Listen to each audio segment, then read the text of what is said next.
Pad கூட நிறைய சிஸ்டர்கள் இருந்தாங்க. அப்போ கதை பக்கத்தில் ஏதோ ஆவி அது மாதிரி வந்துட்டாங்க. ஆனால் பேடு வந்து கடற்குள்ள தலை விட்டு பார்த்தாலாம். அச்சா எஸ் பண்ணி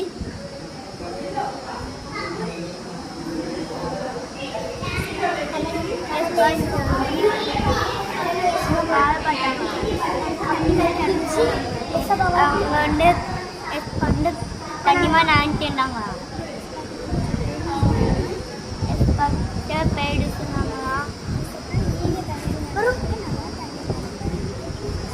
தண்ணி நினைப்பேன், நானும் தண்ணி நினைப்பேன்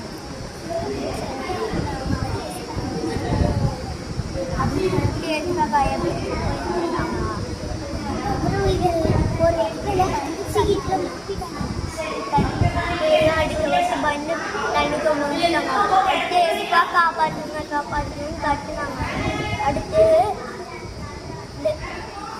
வந்து கையை பிடிச்சி போட்டாங்க.